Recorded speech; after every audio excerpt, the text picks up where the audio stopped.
General Ziaul हक पाकिस्तान के वो वाहिद सरबराह मुमलिकत थे जिन्होंने सदर मुमलिकत के ओहदे पर फायज रहने के बावजूद कोई शख्सी मफाद हासिल नहीं किया। क्या उन्होंने इस्लामाबाद में जो मकान बनवाया था वो भी बैंक से कर्ज लेकर बनवाया और कर्ज की किस्तें अपनी तनख्वाह से कटवाते रहे और ना ही उनका कोई बैंक बैलेंस था।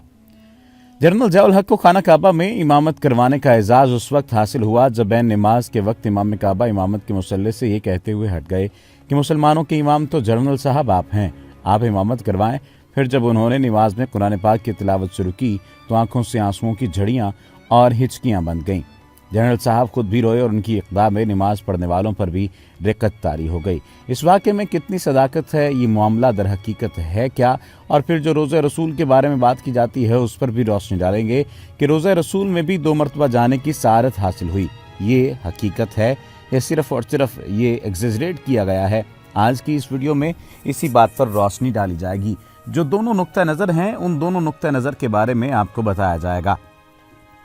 एक मरतबा आप मस्जिद नबी में रोज़े रसूल सल्लल्लाहु अलैहि वसल्लम पर हाजिर हुए तो गवर्नर मदीना ने आपसे दरख्वास्त की कि अगर रोज़े रसूल के अंदर जाने के लिए उन्हें बुलावा आए तो वो उन्हें भी साथ अंदर ले जाएं। जनरल साहब ने कहा, आप तो मदीना के गवर्नर हैं, आप जब चाहें रोज़े रसूल में जा सकते हैं।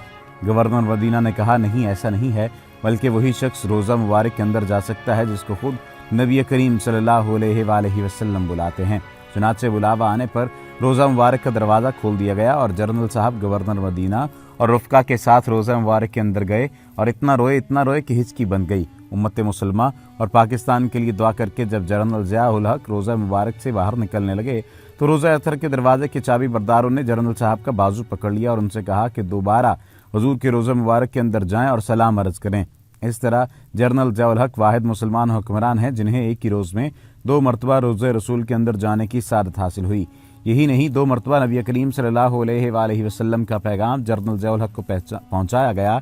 एक मरतबा मौलाना फ़कीर मोहम्मद जो वली कामिल के मरतबे पर फायज़ हैं मदीना शरीफ में रोज़ा मुबारक पर मुराकबा हुए तो हुज़ूर नबी करीम सल्लल्लाहु अलैहि वसल्लम ने इरशाद फरमाया, जनरल ज़ियाउल हक को मेरा सलाम पहुँचा दो और उनसे ये भी कह दो कि इस्लामी निज़ाम के नफाज में देर न करें। पाकिस्तान वापसी पर यह पैगाम मौलाना फ़कीर मोहम्मद ने जब जनरल ज़ियाउल हक को पहुँचाया तो जनरल साहब की आंखों से आंसुओं की झड़ी लगी रही। यही वजह है कि वह निफाज इस्लाम के लिए बहुत जल्दी में थे। ये वाक़या जनरल मोहम्मद ज़ियाउल हक की शहादत से 8 माह पहले का है। दुनिया में कोई शख्स ऐसा नहीं है जिसके सब हिमायती हों और मुखालिफ कोई ना हो। जनरल मोहम्मद ज़ियाउल हक का शुमार भी ऐसे ही इंसानों में होता है, लेकिन उन्होंने अपने 11 साल दौरे हुकूमत में पाकिस्तान और दुनिया की तारीख पर ऐसे असरात मुरतब किए हैं जिनका जिक्र किए बगैर पाकिस्तानी तारीख मुकम्मल नहीं हो सकती। नाकदीन के ख्याल में एक फ़ौजी आमिर थे, उन्होंने जमहूरी हुकूमत का तख्ता उलटकर इक़्तिदार संभाला था, लेकिन तारीख इस बात की शाहिद है कि जिस भुट्टो दौर को जमहूरी करार दिया जाता है वो पाकिस्तानी तारीख का सबसे बड़ा आमराना दौर था। उस आमराना दौर की जानिब निशानदही करते हैं, लेकिन पहले इस बारे में बात कर ली जाए कि क्या वाक़तन उन्होंने हरम शरीफ में लोगों की इमामत करवाई थी, और ये उर्दू डाइजेस्ट में शुमारे में ये बात दर्ज की गई थी, और ऐसा कोई मज़कूरा वाक़या मौजूद है या नहीं है। कई लोग इस बात के ऊपर तरजीहन जो है वो तनकीद करते हुए नज़र आते हैं और वो कहते हैं कि अगर ऐसा कुछ होता तो कोई तस्वीर तो मौजूद होती या कोई किसी किताब में कोई वाज़ेह तौर पर कोई ऐसा राइटर तो लिखता जिसके लिखे पर एतबार आ जाता। सोशल मीडिया की बातों पर एतबार किस तरह से किया जा सकता है? फिर ये भी बात कही जाती रही कि हमारी कौम किसी लीडर के हजर अस्वद को चूमने को इतनी बड़ी सआदत समझ लेती है कि उनकी हर बुराई का दिफा इससे किया जाता है और इसकी अहराम वाली हजर अस्वद को चूमने वाली हरम या खाना काबा के अंदर नवाफिल अदा करने की तस्वीर की भरपूर तशहीर की जाती है। फिर क्या वजह है कि जनरल ज़िया की इमामत वाली वीडियो न सही एक तस्वीर ही सबूत के तौर पर दस्तयाब नहीं? जनरल साहब का ज़माना इतना पुराना तो नहीं कि उस वक्त ऐसे ज़राए दस्तयाब न हो या किसी सिक्का रावी का मिलना मुहाल हो। सवाल ये भी है कि ये भी याद रखिए कि कुछ भी लिखने से पहले या कुछ भी बताने से पहले एक साहब ने लिखा कि मैं अगर वजाहत कर दूं तो ये मसला समझना आसान हो जाएगा। उन्होंने कहा कि मुख्तसर किसी भी मुल्क का सदर वज़ीर आज़म जब भी किसी दूसरे मुल्क का दौरा और विजिट करता है तो उसने वहाँ क्या क्या करना है और कहाँ जाना है, इस पर मुल्क की तरफ से उसकी इजाज़त और उस पर सिक्योरिटी प्लान तैयार किए जाते हैं, जिस पर सदर वज़ीर आज़म दोनों ममालिक की सिक्योरिटी हिसार में होती है। जनरल ज़ियाउल हक मरहूम को खाना काबा में नमाज पढ़ाने और रोज़ा रसूल सल्लल्लाहु अलैहि वसल्लम के अंदर हाज़िरी का शरफ भी हासिल है, मगर जो इजाफी डायलॉग लिखे गए हैं ऐसे उनकी वफ़ात के बाद कहीं किसी अखबार में पढ़ने या कहीं भी सुनने को नहीं मिले। पाकिस्तान के और भी साबिक वज़रा को सऊदी हुकूमत की जानिब से रोज़ा रसूल की हाज़िरी का शरफ हासिल है। ये सब सऊदी हुकूमत की इजाज़त के बगैर मुमकिन नहीं होता। अगर खाना काबा में इमामत करवाई होगी तो इस पर भी ऐसा नहीं कि इमाम काबा के पास गए या वो उनके पास आए और उनसे अपनी ख्वाहिश ज़ाहिर की और नमाज शुरू करवा दी। अक़वाम मुत्तहिदा की हिस्ट्री में पहली बार कुरान मजीद की तिलावत जनरल ज़िया उल हक़ मरहूम को अपने खिताब से पहले कुरान मजीद की तिलावत का शरफ भी हासिल है। ये भी पहले से तय होता है कि मेरे खिताब से पहले तिलावत कुरान पाक पेश की जाएगी। यानी सब तयशुदा बातें होती हैं, लेकिन उसके बावजूद भी अगर उसको एग्जेजरेट किया जाता है तो ये बात मानने में नहीं आती और उस पर तनकीद का सिलसिला जारी रहता है। अब बात करते हैं उस पर तनकीद की, और उस तनकीद के बाद जो बातें की जाती हैं कि भुट्टो दौर को जमहूरी करार दिया जाता है, तो वो क्या जमहूरी दौर है या नहीं। लिखने वाले ये बात कहते हैं कि वो जमहूरी दौर नहीं था, बल्कि पाकिस्तानी तारीख का सबसे बड़ा आमिराना दौर था। भुट्टो साहब ने रोटी कपड़ा मकान का नारा लगाकर पाकिस्तानी अवाम को बेवकूफ़ बनाया था और खूब बेवकूफ़ बनाया था। वो इख्तिलाफ़ राय को हरगिज़ पसंद नहीं करते थे। इख्तिलाफ़ करने वाले का ताल्लुक उनकी अपनी पार्टी हो या दीगर सियासी जमातों से उनकी ज़ुबान गुद्दी से खींच लेने से भी दरेग नहीं करते थे। दलाई कैंप, शाही किले के अकूबत खाने, CIA के अजियत खानों में उलमा कराम और मुखालिफ सियासतदानों पर अजियतनाक मज़ालिम के पहाड़ तोड़े गए। उसे देखकर भुट्टो दौर को जमहूरी कहना सबसे बड़ा गुनाह साबित हो सकता है।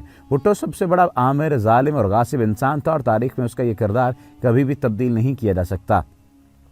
जनरल ज़िया उल हक़ को अपने 11 साला दौर में बेपनाह कौमी और बैनुल-अक़वामी मसाइल और तनाज़ात का सामना करना पड़ा। सबसे पहले तो सोवियत यूनियन, जो दुनिया की दूसरी बड़ी सुपर पावर थी, उसने लाखों की तादाद में जदीद तरीन असलहे से लैस अपनी फ़ौजें दाखिल करके अफ़गानिस्तान पर कब्ज़ा कर लिया। यह कब्ज़ा सिर्फ अफ़गानिस्तान तक ही महदूद नहीं था, बल्कि इस कब्ज़े की अगली मंजिल पाकिस्तान और बहेरा अरब का समंदर था, जिस पर काबिज़ होकर सोवियत यूनियन मशरक़ वस्ता और एशिया पर अपनी हुक्मरानी के ख्वाब देख रहा था। इसके बावजूद कि जनरल मोहम्मद ज़िया उल हक़ सोवियत यूनियन के मुकाबले में बहुत छोटे मुल्क पाकिस्तान के सदर थे और पाकिस्तान इस वक्त अंदरूनी खलिफशार के अलावा अस्करी एतबार से भी काबिल ज़िक्र मुल्क तसव्वुर नहीं किया जाता था, क्योंकि 1971 में भारत ने सोवियत यूनियन और अमरीकी आशीर्वाद से पाकिस्तान को 2 लख्त करके 90,000 फ़ौजियों को भारतीय जेलों में कैद करके ज़हनी तौर पर पाकिस्तान को मफलूज कर दिया था। एक तरफ ये शिकस्त तो दूसरी जानिब सोवियत यूनियन से बराह रास्त टक्कर लेने का फैसला बहुत मुश्किल मरहला था। लेकिन जनरल मोहम्मद ज़िया उल हक़ ने मोमिन है तो बेतेग भी लड़ता है सिपाही के मिसदाक सोवियत यूनियन के सामने तरनवाला बनने के बजाय सरजमीन अफ़गानिस्तान में ही उसके साथ 2-2 हाथ करने का फैसला कर लिया। ये फैसला इस कदर मुश्किल और दुश्वार था कि बड़े बड़ों के पित्ते पानी हो चुके थे, लेकिन तारिक बिन ज़ियाद और सुल्तान सलाहुद्दीन अयूबी जैसे गयूर मुसलमान सिपहसालारों के नक्शे कदम पर चलते हुए जनरल मोहम्मद ज़िया उल हक़ ने 8 साल में सोवियत यूनियन को शिकस्त फाश देकर साबित कर दिया था कि अगर अल्लाह की ताईद व हिमायत शामिल हो और ईमान भी पुख्ता हो तो दुनिया की कोई ताकत शिकस्त नहीं दे सकती।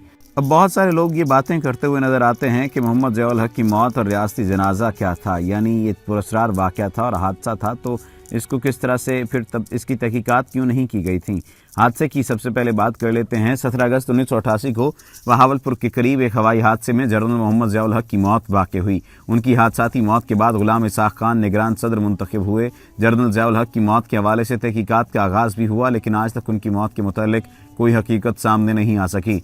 त्यारे में chairman joint chief of staff committee general Akhtar Abdurrahman समेत सीनियर फौजी अफसरान सवार थे। अमरीकी सफ़ीर ऑनर्ड राफेल और अमरीकी जनरल हर्बर्ट वेसम भी हादसे के वक्त तैयारे में मौजूद थे, जो ज़िया उल हक़ के हमरा पलक झपकने में राख के ढेर में तब्दील हो गए। वाशिंगटन ने तहकीकात में पाकिस्तानियों की मदद के लिए अमरीकी एयरफोर्स के अफसरान की एक टीम रवाना की, लेकिन 2 अतराफ ने मुख्तलिफ नताइज आखिज़ किए। अमरीकी नताइज का ये कहना था कि मिसेज एली राफेल और ब्रिगेडियर जनरल वैसम की बेवा दोनों को अमरीकी तफ्तीशकारों की तरफ से बताया गया कि हादसे की वजह C-130 के साथ एक आम मैकेनिकी मसला था, जबकि पाकिस्तानी नताइज के बारे में जो मुख्तलिफ बातें की जाती हैं उनमें तो बहुत सारी ऐसी बातें की जाती हैं कि अमरीकी CIA ने जनरल मोहम्मद ज़िया उल हक़ को ख़त्म करने के लिए आमों की पेटियों में आसाब शिकन गैस छोड़ दी थी, जबकि दीगर ये समझते थे कि सोवियत के KGB ने अफ़गान मुजाहिदीन की हिमायत का जनरल मोहम्मद ज़िया उल हक़ से बदला लिया। इसी तरह अमरीकी वर्ल्ड पॉलिसी जर्नल ने भारत में साबिक अमरीकी सफ़ीर कंथर डीन के हवाले से लिखा कि इसराइली खुफिया एजेंसी मोसाद का जनरल मोहम्मद ज़िया उल हक़ के खात्मे में हाथ था। बहरहाल कभी कोई नतीजा खेज और हतमी बात सामने नहीं आई, और हतमी बात सामने आ भी नहीं सकती थी, क्योंकि बहुत सारे लोग मुख्तलिफ आरा रखते हैं। ISI के साबिक डायरेक्टर जनरल हमीद गुल जनरल मोहम्मद ज़िया उल हक़ के कत्ल को CIA की साजिश करार देते हैं। जनरल मोहम्मद ज़िया उल हक़ के बड़े बेटे एजाज उल हक़ ने ऑन रिकॉर्ड ज़िया मुखालिफ ग्रुप और जुल्फ़िकार पर कत्ल का इल्ज़ाम आयद किया था। उस वक्त इस ग्रुप की क़यादत बेनज़ीर भुट्टो के छोटे भाई मुर्तज़ा भुट्टो के हाथों में थी, जिन्होंने अपने वालिद जुल्फ़िकार अली भुट्टो को फांसी दिए जाने का बदला लिया। वो अपने वालिद की हलाकत पर जनरल असलम बेग पर भी انگلی اٹھاتے تھے۔ طیارے کے حادثے کے تناظر میں بہت سی کہانیاں گردش کرتی رہی ہیں۔ جنرل محمد ضیاء الحق کے بیٹے اعجاز الحق ان لوگوں کی تلاش میں سرگرداں رہے جنہیں وہ کھل کر سبوتائی اور سیاسی قتل کا ذمہ دار سمجھتے رہے، جس میں پاکستان اور امریکہ کے اعلیٰ سویلین اور فوجی حکام بھی ہلاک ہوئے۔ طیارے کے حادثے کے چند ہفتوں بعد پاکستانی حکام نے 365 صفحات پر مشتمل خفیہ رپورٹ کی 27 صفحات پر مشتمل خلاصہ پیش کیا، جس میں تفتیش کاروں نے طیارے کے میکانیکی نظام میں ممکنہ خرابیوں کے شواہد کا اظہار کیا تھا، لیکن ملکی اور غیر ملکی ذرائع ابلاغ میں اس کے سازش ہونے کی کہانیوں کی کبھی بھی کمی نہیں رہی۔